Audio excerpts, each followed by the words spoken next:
All right, so here we go. We find out the future of what Xbox slash Microsoft have planned for the brand. Hello and welcome to the So many official rumors that Xbox need to be podcast. addressed. I'm your host Tina Amini, and we It's have gonna a be very a special little episode crazy. today, as you can probably tell by the fact that I'm joined by Phil, Sarah, and Matt. Welcome. And we're going to talk Phil's about still some my goat. updates at Xbox. We want to talk about I game met that man, exclusivity. awesome We want person. to talk about Activision Blizzard now that they're part of our portfolio, how that might be an impact on Game Pass.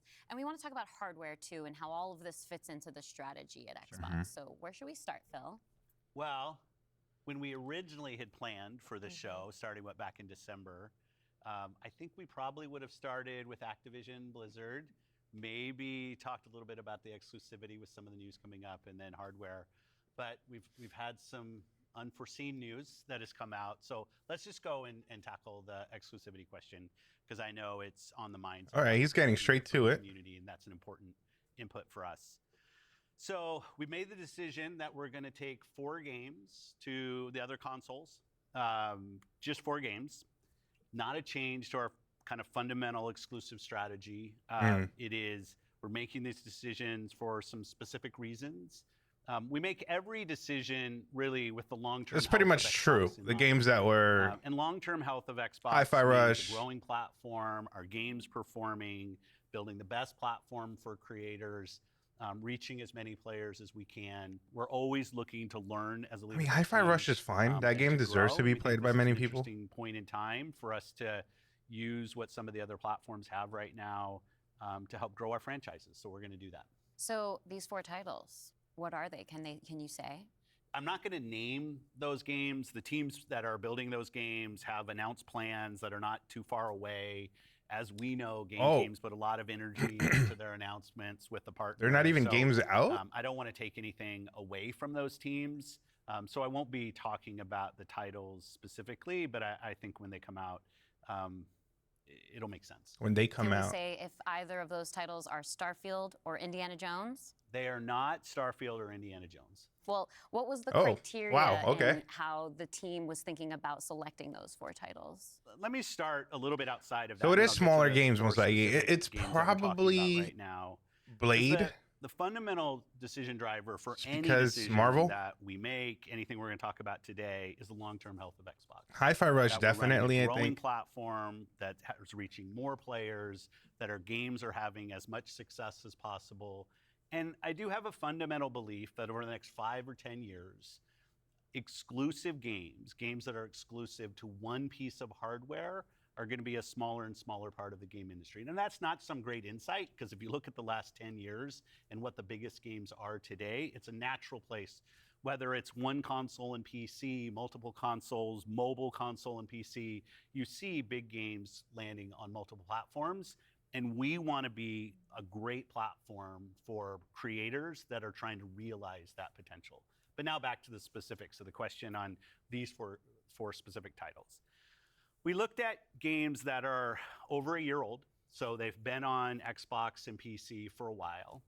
A couple of the games are community-driven games, new games that kind of first iterations of a franchise that have reached their full potential, I'd say, on Xbox and PC. There's always growth. Franchises that we obviously want to continue to invest in. Part of having the ability to continue to invest is that the businesses behind those franchises continue. We think it's important that these service-based games that have communities behind them, that they can have confidence that they're going to exist in the future. So 2 of them, kind of community-driven games that will end up on other platforms and give us the ability to continue to invest in them. We think that's great for the business and great for the communities, more players to play with. I'd say 2 of the other games are smaller games that were never really meant to be built as kind of platform exclusives and all the fanfare that goes around that, but games that our teams really wanted to go build, that we love supporting creative endeavors across our studios regardless of size. And as they've realized their full potential on Xbox and PC, we see an opportunity to utilize the other platforms as a place to just drive more business value out of those games, allowing us to invest in maybe future iterations of those, so sequels to those, or just other games like that in our portfolio. And when we don't damage Xbox and we can grow our business using what other platforms have and to help us with that, we're going to do that. And that's really the story behind these 4 games. And last thing I'll say, looking forward, I think there is an interesting story for us of introducing Xbox franchises to players on other platforms to get them more interested in Xbox. We think there's a good brand value for Xbox there. So 4 games, no promise beyond that. So if you're on those other platforms and you see these 4 games coming, please don't take it as some signal that everything's coming. It's not. And we're going to learn. So when you are thinking about the future and this concept of live service games, games that can benefit from bigger audiences, new audiences, how does that apply to future titles and how you're applying that criteria there? Yeah, there's really no fundamental change to how we think about exclusivity. We just came out of Developer Direct, which was an awesome show, where we showed great games that are coming to Xbox and PC and cloud, which really makes them accessible to hundreds of millions of people. So it's this kind of, we're really focused on a couple platforms and what's going to show up there. But our key of play the games you want with the people you want, anywhere you want, when everybody plays, we all win. These have been part of our strategy for years and will continue to be. Our focus is on how do we continue to grow the games industry by reaching more players in more places, and how do we grow Xbox? Recording. That Xbox is a hardware platform, Xbox is a publisher of great games, and Xbox as a platform for the world's best creators. And then knowing that, how do we think about our first-party games and Game Pass? Yeah, well, to build on what Phil just said, one thing I would add, when you were talking about growth, is just that we've sort of seen this inversion over the last 5 years where it used to be that the platform was the biggest thing. That's right. And the games would sort of tuck in. Oh yeah, now it's more so the service is the biggest big thing. Games like a Roblox or a Fortnite could actually be bigger than any one platform. Yeah, and that really has changed the way that we think about things. So in the midst of all that, I think we at First Party can come back to sort of some core principles. I'm not talking too much because all of our games will be on the Xbox you got to let platform. them just talk and let Second, it all out, all you of know. our games will go into Game Pass on day 1. And third, we know that Game Pass will only be available on Xbox. So there's sort of starting points for us. As Phil mentioned, there are games today that you can play that only can be found on Xbox. And at the same time, we want to bring more of our games to more players. So we're going to continue to look at that. Kind of moving aside, though, from some of those and thinking more about what does it really mean for the player, to me, the 2 key things are cross-play and cross-save. Those things allow us to deliver on the promise of Xbox, which is play with your friends where they are, play on the devices you want, play the games you want. So that is really only possible at a practical level when you know that your saves and your player are going to be able to move across all those parts. So not all of our games today are necessarily built to take advantage of that. There still will be some games that don't. As we bring more teams into the Xbox family, there's some catch up to do as we get there. But that cross-play, cross-save is like so fundamental to what we're doing, and I think is something that we as First Party get such a good benefit from being so close to the platform.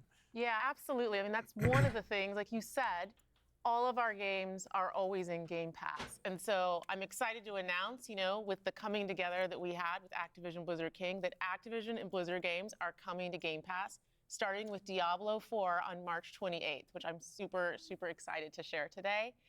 And it's all part of our commitment to make Xbox, the Xbox experience, and the games There we that go. we build And as people said that the widely Blizzard and available as Activision games possible. weren't So going to now be the on there. 34 million Game Pass members can all enjoy the fantastic experience of Diablo 4. Amazing. Can we come back to the point, Phil, you mentioned at the top, this isn't really a change in strategy for us. Can you recap for me how it isn't?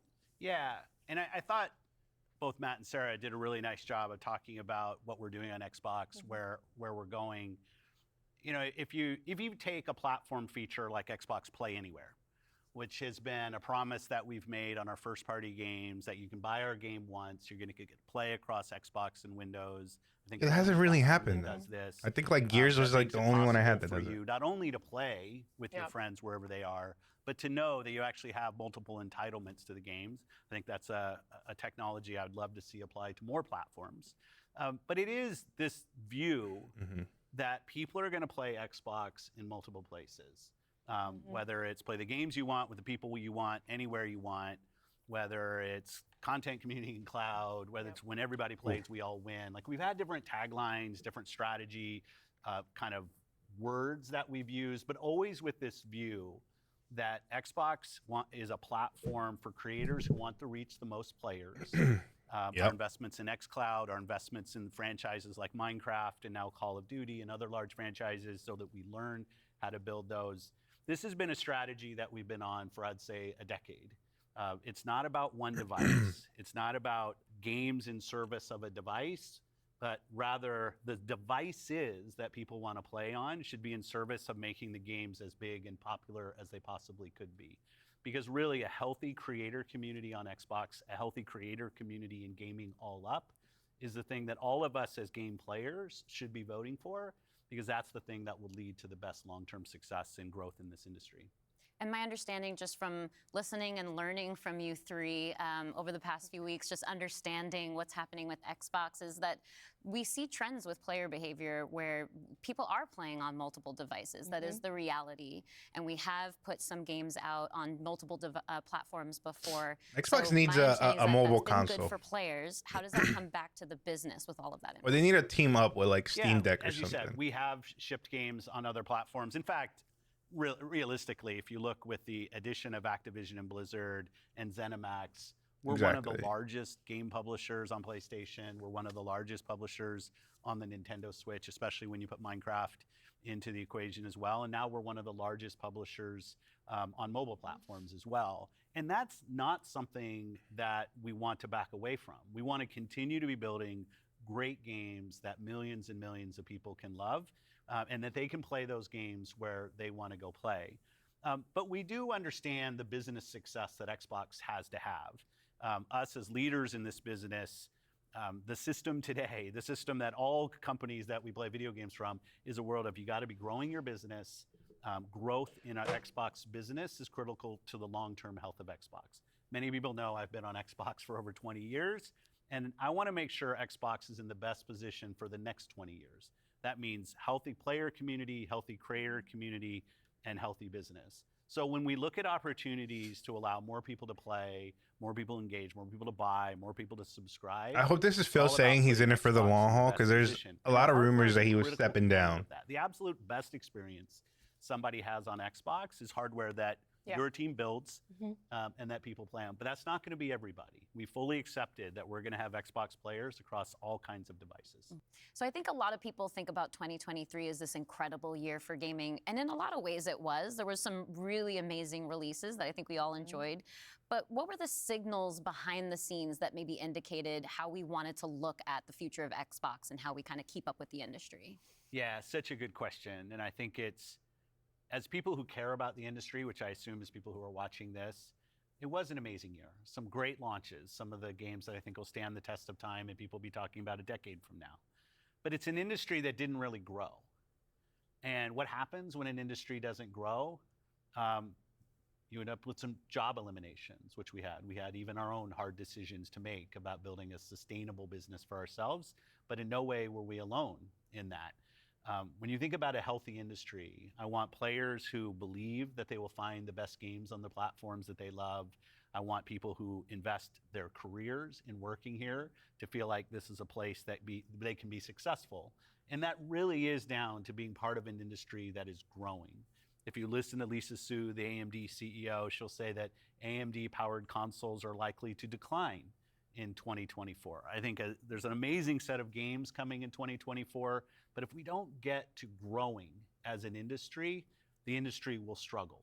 And today there's really two choices on how do you grow the industry. Do you say I have a fixed number of players, the players that we have today, and do I find new ways to monetize those players to get more money from the players that I have?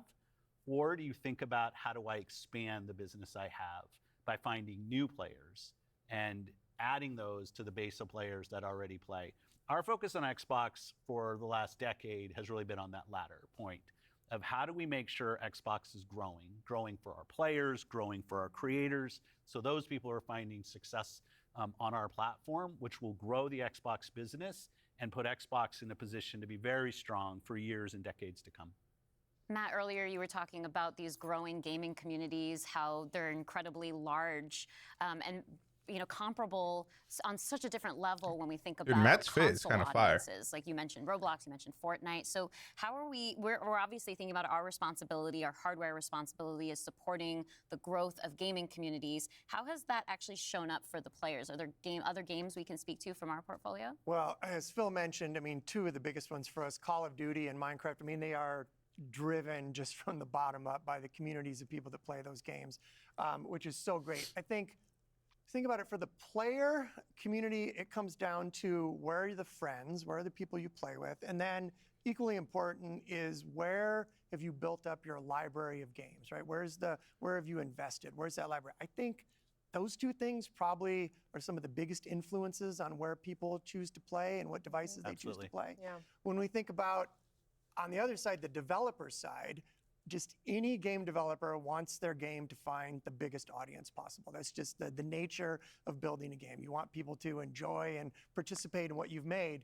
And I think we're in a unique position to deliver on that just because we are the platform. We build hardware, we've got a first-party games group, and then we've got a system that ties that together, that brings together your friends, your progression, your achievements, all of that. And I think that's really what has contributed to the momentum behind some of these communities. Yeah, absolutely. I mean, when you look at, just step back and you look at the history of the industry, we've moved from a place where it used to be that someone built and launched a game to accelerate hardware to actually the things we do with our hardware and with our platform are all in service of making those games bigger.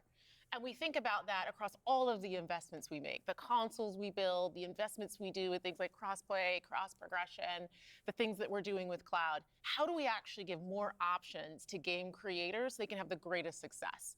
I think one of the fun recent examples about this is actually Pal World.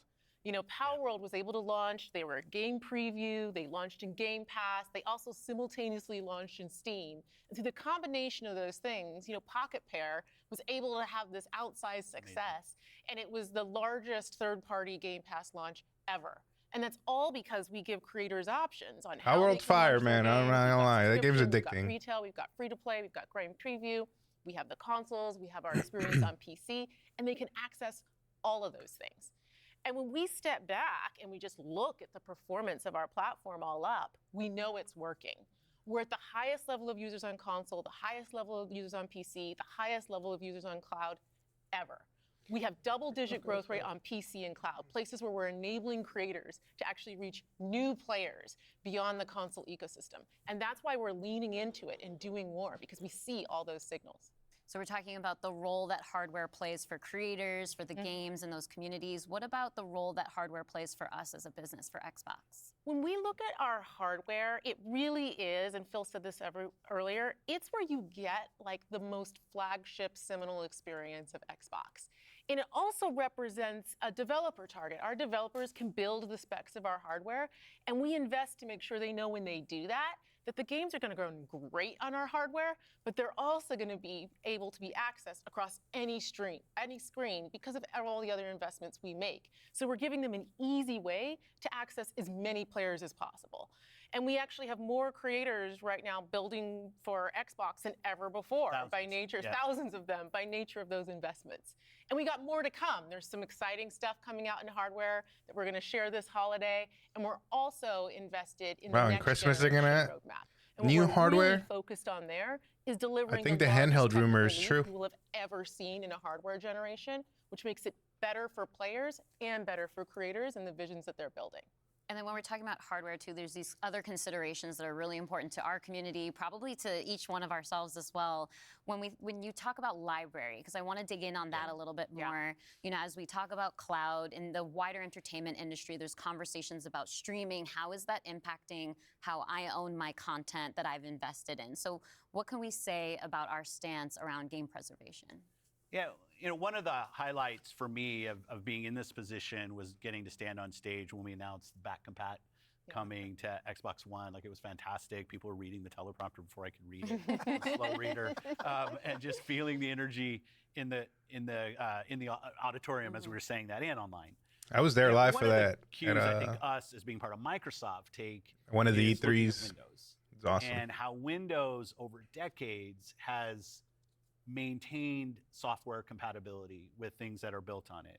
Like I can still go back and play some of the games that I love playing on Windows from decades ago, and it will still run. And we try to bring that same view to consoles. It's harder in console because the line between what the hardware is and what the game is in consoles is traditionally, it's tighter, which makes compatibility, you end up doing these generational compatibilities that we've built. But I will say compatibility, the ability to not only play the games, but my saves are still there with our cloud save systems to try to keep the services up as long as we can so that people can play, is a tenet of what we are as Xbox. It's at our foundation. And when we look at future hardware generations and what we're gonna support, making sure that we respect, which is the word I use, respect the investments that people have made in Xbox going forward is fundamental. And the fact that you get entitlements when you buy a game from us on both Windows and Xbox also means you have the ability to play that game across a multitude of devices, which I think furthers the compatibility of the games that you own.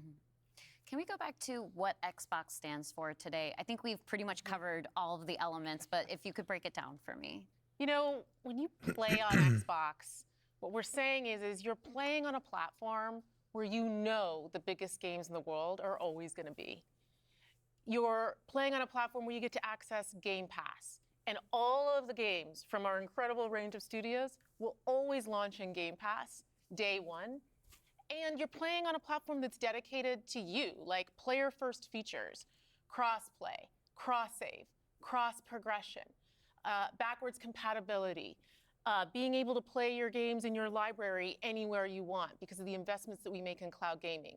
And so you're playing somewhere where you're investing and you know you get to take the games forward with you and across all of the screens where you are. And I think most importantly, Xbox is a place where you know when you're investing in Xbox, you're investing somewhere that is dedicated to making games more successful and creators more successful. I mean, everything you're saying is true because, like, when I turn on my new Samsung TV, it literally prompts me, like, hey, do you want to play Power World? Without having an Xbox connected or anything. My Xbox is back there. I don't know if you can see it hanging, but you don't even need it, right? You don't even need the hardware to be able to play Xbox games, which is just crazy. Just be reminded that we're now one of the biggest development organizations in like the you industry. literally just Bluetooth a controller to players? new It TVs, means that the biggest games your are gonna phone, continue to come to tablets, Xbox. whatever, and you can play this all these games. 2024, You can year play coming up, Power World we've on your got TV without more a than console, without a 10 major PC. releases coming up. It's Great crazy. stuff. Hellblade 2. They've got Diablo expansion. We've got Avowed, Ara, the Indiana Jones game, and there's more in development, which I think we're going to be able to share more about at our June showcase coming up pretty soon. Well, I guess I should get ready to work on that show. Well, thank you all for showing up on the podcast. Drew's gonna be awesome. I hope we today, get more and we'll Blade. see the I rest hope of we you get to this see June. Gears finally, dude. We need new you. Gears. That was great. They addressed everything. They're like, no, most of the rumors are false. I cannot believe. Asmon, chill out. Yeah. So no, you know, everybody was like, haha, Starfield's going to PS5, Indiana Jones is going to PS5, suck at Xbox. And again, you can see my PS5. You can't see it as much on that screen, but you know, I'm not a fanboy of anything by any means. I like games. I will play games wherever they are. You know, biggest game, the biggest game I'm excited for this year is a PS5 exclusive for the moment, which is Final Fantasy VII Rebirth. Right? So we got the Xbox hanging back there behind Baby Yoda. We got the PS5 right here hanging. The Nintendo Switch would go back there, but my sister has it in her room right now. But yeah. Just they addressed everything. You know, the consoles, the hardware is still gonna come. They're gonna keep doing hardware. I'm excited to hear about the hardware stuff during holiday that they have announced. So we're gonna get a holiday show, apparently another business podcast or something during holidays. That's exciting. I hope they are making like a portable device. I think Microsoft has always needed that, especially during like the 360 era. That's where they should have pumped that thing out. That would have been crazy to contest the PSP. But yeah, excited stuff. Blizzard and Activision games are coming finally. Cool.